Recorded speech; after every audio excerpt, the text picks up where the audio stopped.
Hi everyone, welcome back to Manu Teachers channel.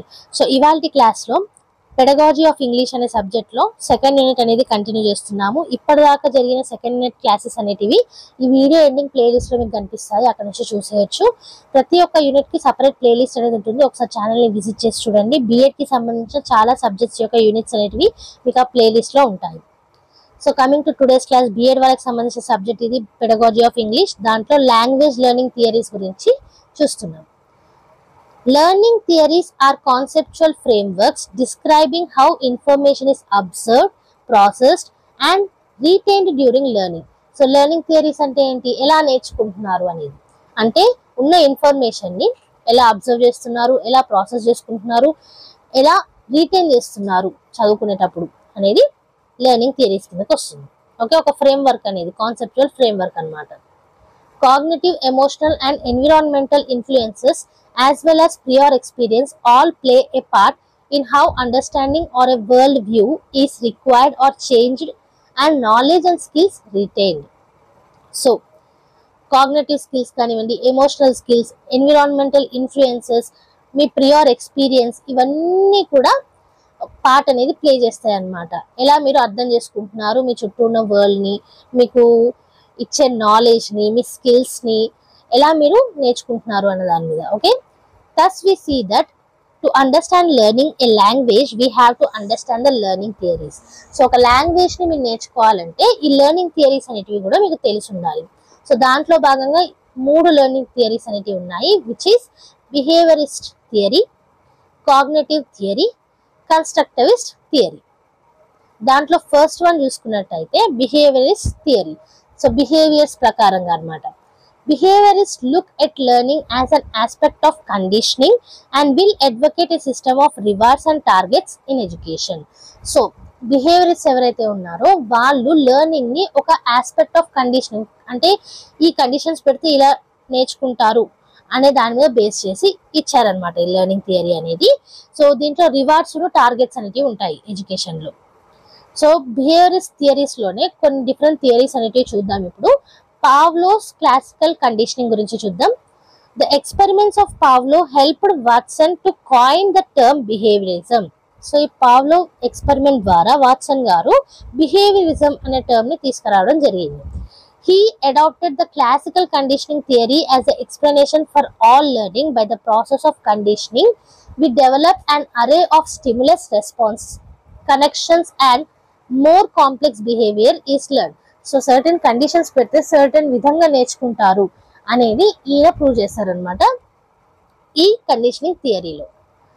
Learning language for many years followed a behaviourist view. So చాలా years వరకు కూడా ఈ behaviouristic view ద్వారానే లాంగ్వేజ్ని నేర్చుకున్నారు.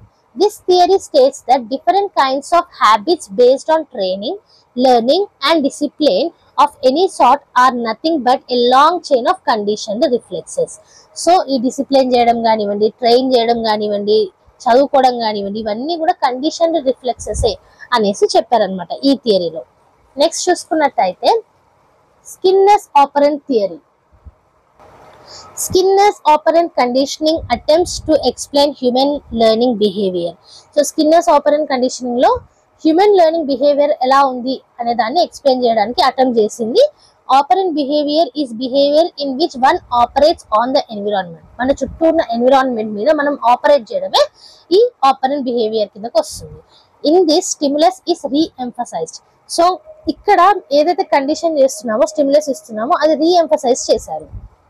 According to this theory, reinforcement is stronger than mere association of a prior stimulus with the following response as a classical conditioning model.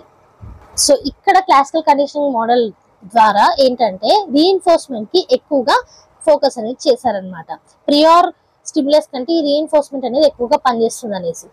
స్కిన్నర్స్ operant condition influenced language pedagogy. So ఈ Skinner's operant conditioning ఏదైతే ఉందో language పెడగాజీని influence చేసింది. Skinner believed in providing an environment for learning. So learning అనేది environment correct గా ఉంటే అవుతుంది అనేది స్కిన్నర్ గారు బిలీవ్ చేశారు. Skinner's philosophy of learning as a sequence of stimuli and response reinforced by immediate confirmation of the correct response provided a platform for language practice in the classroom that resulted in developing a language laboratory. So Skinner గారి ఈ experiment మీకు తెలిసినట్టయితే ఈజీగా అర్థమవుతుంది. మనకు already సైకాలజీలో experiment గురించి మీరు వినే ఉంటారు. సో స్కిన్నర్ గారు ఏమంటున్నారనంటే ఎక్కడ ఏ స్టిమ్యులై ఇస్తే కరెక్ట్ రెస్పాన్స్ వచ్చిందో ఆ స్టిమ్యులైని మళ్ళీ మళ్ళీ మళ్ళీ మళ్ళీ ఇవ్వడం ద్వారా లెర్నింగ్ జరుగుతుంది.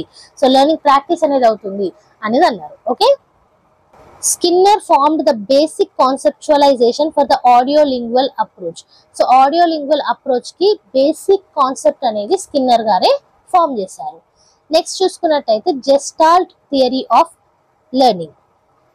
It emphasized an integrated structure or shape considered an entity whose properties cannot be totally deduced from the sum of its parts. So ఇది ఒక ఇంటిగ్రేటెడ్ స్ట్రక్చర్ లాగా తీసుకొచ్చారు అన్నమాట. Okay, Gestalt theory tells the whole is more important than parts, for parts have little meaning except in the context of the whole. So ఈయన థియరీలో ఏంటంటే మొత్తంగా నేర్చుకోవడము మంచిది, part by part కాకుండా అనేసి. Okay, it also lead to the theory that an individual capacity to learn is based on his native ability and previous training or learning. So individual capacity అంటే వాళ్ళు language learning లో వాళ్ళ capacity అనేది వాళ్ళ యొక్క native ability ద్వారా అలాగే వాళ్ళ యొక్క ప్రీవియస్ ట్రైనింగ్ అండ్ లెర్నింగ్ మీద డిపెండ్ అయి ఉంటుంది అనేసి ఈయన చెప్పారనమాట. Okay, the structural approach is teaching English was largely design from behaviourist theory. So ఇక్కడ స్ట్రక్చరల్ అప్రోచ్ అనేది బిహేవియరిస్ట్ థియరీ మీద బేస్ అయ్యి డిజైన్ చేశారు. Structural training was based on pattern of sentences and patterns were derived by analysing sentences. So ఈ structural training అనేది మనకి ఈ sentences యొక్క ప్యాటర్న్ మీద బేస్ అయి ఉంది. అండ్ ఈ ప్యాటర్న్స్ అనేటివి సెంటెన్సెస్ ని అనలైజ్ చేయడం ద్వారా వచ్చినాయి. This theory emphasizes the use of more frequent, useful and teachable structures are taught first and structures which were less used taught later in sequence. So ఈ థియరీలో ఏదైతే చాలా వరకు యూజ్ చేసే లాంగ్వేజ్ ఏదైతే ఉంటుందో లేదా స్ట్రక్చర్స్ ఏదైతే ఉంటున్నాయో ఫస్ట్ ఇంపార్టెంట్ గా ఏవైతే ఉంటున్నాయో వాటిని టీచ్ చేసేవాళ్ళు, లెస్ ఇంపార్టెంట్వి తర్వాత చెప్పేవాళ్ళు. The importance was given to the structural patterns and not its usage in speech. ఇక్కడ స్ట్రక్చరల్ ట్రైనింగ్ అంటే స్ట్రక్చరల్ ప్యాటర్న్ కి ఇంపార్టెన్స్ అనేది ఇచ్చేవాళ్ళు, దాని యూసేజ్ కి కాదు. అంటే లాంగ్వేజ్ ఎట్లా యూజ్ చేస్తున్నాం అన్న దాని మీద ఎంఫసైజ్ చేసేవాళ్ళు కాదు.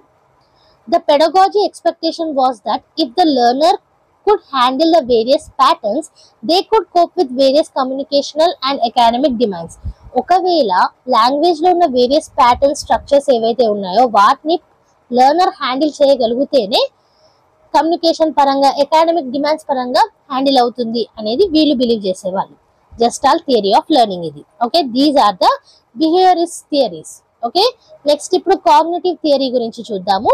Educators who embrace cognitive theory believe that the definition of learning as a change in the behavior is too narrow and prefer to study the learner rather than their environment and in particular the complexities of human memory. So ఈ cognitive థియరీలో ఏంటంటే behaviours ద్వారా కాదు, human being తన యొక్క brain లో ఎలా ఆలోచిస్తున్నాడు, ఎలా నేర్చుకుంటున్నాడు, తన యొక్క కెపాసిటీ ఏంటి, ఎబిలిటీ ఏంటి, వీటి మీద బేస్ అయి ఉంటుంది, హ్యూమన్ మెమరీ మీద బేస్ అయి ఉంటుంది అనేసి కాగ్నిటివ్ థియరీ అన్నారనమాట. కాగ్నిటివిస్ట్ అన్నారనమాట. ఓకే, కాగ్నిటివిస్ట్ లే emphasis on meaningful learning. So ఈ కాగ్నిటివ్ థియరీలో కాగ్నిటివిస్ట్ ఏమన్నారు, దేని మీద ఫోకస్ చేశారు, మీనింగ్ఫుల్ లెర్నింగ్ మీద. Here the word meaningful means a clearly articulated and precisely differentiated conscious experience through meaningful science. అంటే అర్థం చేసుకొని నేర్చుకోవడం అని సింపుల్ గా చెప్పాలి అని అంటే. Okay, it advocated activity based learning. So activities చేయడం ద్వారా నేర్చుకోవడం అనేది ఈజీ అవుతుంది పిల్లలకి అనేది ఇది అడ్వకేట్ చేసింది అనమాట. Learning through activity for cognitivist is more the meaningful. So activities ద్వారా నేర్చుకుంటే మీనింగ్ఫుల్ లెర్నింగ్ అనేది జరుగుతుంది అనేసి నమ్మారు. Children enjoy doing things in class and by doing this they learn the language better and more efficiently than mechanical way of learning. So చేయడం ద్వారా నేర్చుకుంటేనే ఇంకెక్కువగా నేర్చుకోగలుగుతారు, మెకానికల్ వేలో కాదు అనేది నమ్మేవాళ్ళు. This means that the teacher must conduct activities to ensure children's meaningful learning. So పిల్లలు మీనింగ్ఫుల్ లెర్నింగ్ అనేది జరిగింది లాంగ్వేజ్ లో అని మనం కన్ఫర్మ్ చేసుకోవడానికి యాజ్ టీచర్స్ మనమే యాక్టివిటీస్ ని కండక్ట్ చేయాల్సి ఉంటుంది. So this is about cognitive theory. So simple గా చెప్పాలంటే బ్రెయిన్ లో జరిగేది అనమాట. ఓకే, సో బిహేవియరిస్ట్ థియరీ అంటే బిహేవియర్స్, కాగ్నిటివ్ థియరీ అంటే బ్రెయిన్ కి సంబంధించి. నెక్స్ట్ కన్స్ట్రక్టివిస్ట్ థియరీ గురించి నెక్స్ట్ క్లాస్ లో చూద్దాము.